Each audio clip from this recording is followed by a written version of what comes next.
Good morning, everybody. Hello. What's up? How are you doing today? Bienvenue dans ce nouvel épisode des Tutos de Wito. Je suis très heureux de vous retrouver. On va parler aujourd'hui d'un point dont vous avez tous entendu parler, qui vous a tous embêté un jour ou l'autre. On va faire la différence, ou en tout cas on va essayer de faire la différence entre some et any. Wouhou! Alors, première chose qu'il faut savoir, c'est que some et any ce sont des mots qui servent à exprimer une quantité imprécise. Ok? Ça revient à dire, quand on parle de quelque chose, on dit du ou de l'eau, des pommes, on ne sait pas combien il y en a exactement. On ne connaît pas la quantité précise. Donc on va utiliser ces mots pour exprimer cette quantité imprécise. On va commencer avec some, qui à mon avis est sans doute plus simple à comprendre. Je vais afficher au tableau, vous allez les voir au tableau. Oui, bon, ok, c'est pas un tableau, mais c'est pareil. Vous allez voir apparaître à l'écran des phrases avec some. Alors, je vous laisse en prendre connaissance. There is some water. There are some biscuits. Can I have some coffee, please? Would you like some tea? Do you want some salad? Ok, dans toutes ces phrases, vous observez qu'il y a le mot some. On utilise some pour exprimer une quantité, et c'est là où vous allez comprendre, on exprime une quantité dont on sait qu'elle est disponible. On sait qu'elle est présente, on sait qu'elle est là. Quand je dis there are some biscuits, il y a des biscuits. Je ne sais pas combien il y en a, il y en a une certaine quantité, donc c'est bien une quantité imprécise, mais je sais qu'ils sont présents. There are some biscuits. Alors je peux les montrer du doigt ou je sais qu'ils sont disponibles.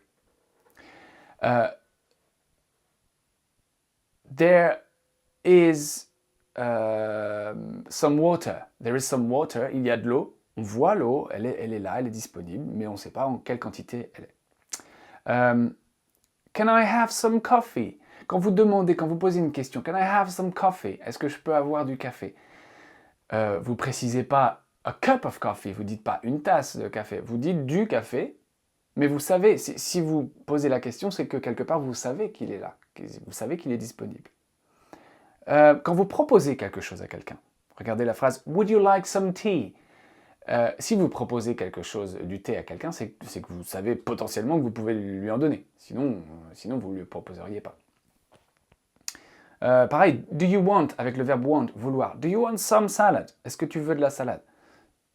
Et forcément, vous en avez. Ok? Enfin, si vous en proposez, c'est que vous en avez. Ok.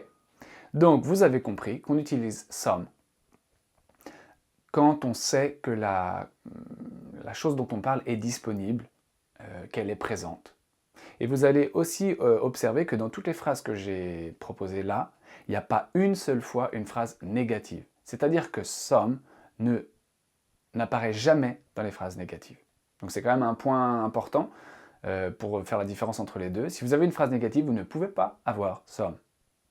Ok? Vous m'avez compris? Yeah? Good? Great? Alors voilà pour some. On va passer... Alors, je suis d'accord, mon explication n'est pas forcément extrêmement précise. C'est ma manière d'expliquer some et any. C'est comme ça que j'explique à mes élèves et ça fonctionne. Donc voilà, suivez-moi et vous allez voir. On va passer maintenant à any. On va faire de la même manière, je vais vous montrer des phrases et on va en prendre connaissance ensemble. Do you have any tomatoes? Do you have any tomatoes? Is there any water?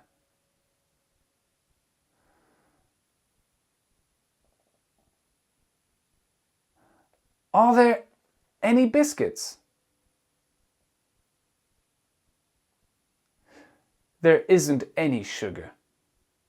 There isn't any sugar. I don't want any wine. I don't want any wine. Qu'est-ce qu'on observe ici? Alors, on a des questions, mais cette fois-ci, on ne sait pas si ce dont on parle est disponible. Imaginez, vous rentrez dans un magasin, vous rentrez chez un épicier et vous lui demandez « Do you have any tomatoes ?»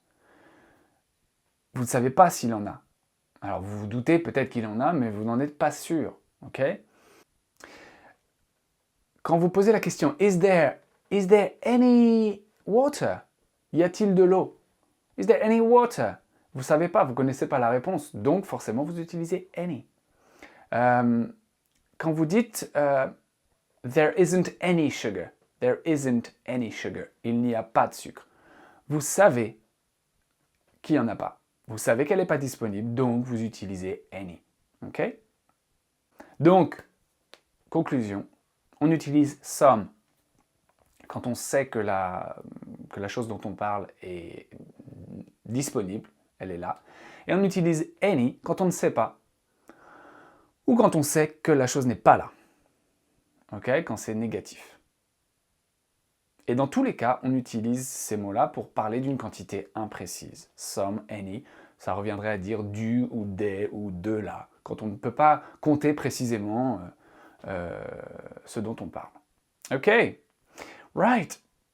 That's it for today. J'espère que vous avez compris.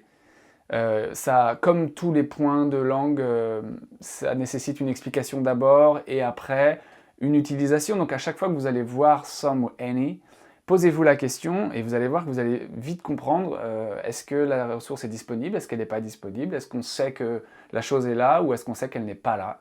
Some et any, c'est une question d'habitude. Et à chaque fois que vous trouverez ce mot-là dans une des phrases, regardez un petit peu, analysez, vous verrez que mon explication fonctionne. Alors évidemment, on pourra peut-être trouver des contre-exemples comme toujours, mais en tout cas, voilà. Ça nous a aussi permis de revoir certaines expressions que je vais peut-être résumer là maintenant. On a vu there is, there are, donc qui revient à dire il y a. There is suivi du singulier et there are suivi du pluriel. On a vu can I have, est-ce que je peux avoir, can I have. On a vu would you like, c'est quand vous proposez quelque chose à quelqu'un, voudrais-tu, would you like, aimerais-tu.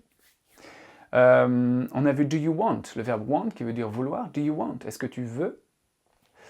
Et on a vu également toutes ces phrases-là, toutes ces formes-là à la forme négative. There is qui devient there isn't. There are qui devient there aren't. I want qui devient I don't want. Ok, donc tout ça, c'est des phrases qui sont hyper utiles et qui se prêtent bien à l'utilisation de some et any. Attention, on ne dit pas any, on dit any. Okay, right guys, I'll see you next time. Continuez toujours et encore à partager. Alors là, ce serait super si donc vous mettiez un petit pouce vert. Alors ça, de plus en plus de pouces bleus ou verts, je sais pas d'ailleurs. Bleu, je crois. Il y en a de plus en plus et c'est super parce qu'il y a des gens qui prennent l'habitude en fait quand ça leur plaît de mettre un petit pouce vert à chaque fois. Et plus on met des pouces verts en fait, plus... Alors ça fait plaisir à celui qui fait la vidéo, c'est moi, donc ça me fait très plaisir, mais en plus ça permet de mieux référencer les vidéos. C'est-à-dire que plus une vidéo a de pouces verts, plus elle a de chances d'être en première page, et ça c'est cool. Autre chose que j'ai remarqué depuis quelques mois là, vous commencez à partager de plus en plus les vidéos sur, en fait, sur tous les réseaux sociaux. Et ça c'est vraiment cool. Parce que le fait de partager, ça veut dire que sur votre mur ou sur votre réseau social, tous les gens qui vous suivent ou voilà, avec qui vous êtes connectés vont avoir la possibilité de voir la vidéo. Et ça, moi, je ne peux pas le faire tout seul. Et c'est que grâce à vous. Et ça, c'est really, really amazing, really cool. Thank you so much. Okay, I'll leave it there for the moment. I'll talk to you later. And I wish you a very good day. And take care, everybody. Bye-bye.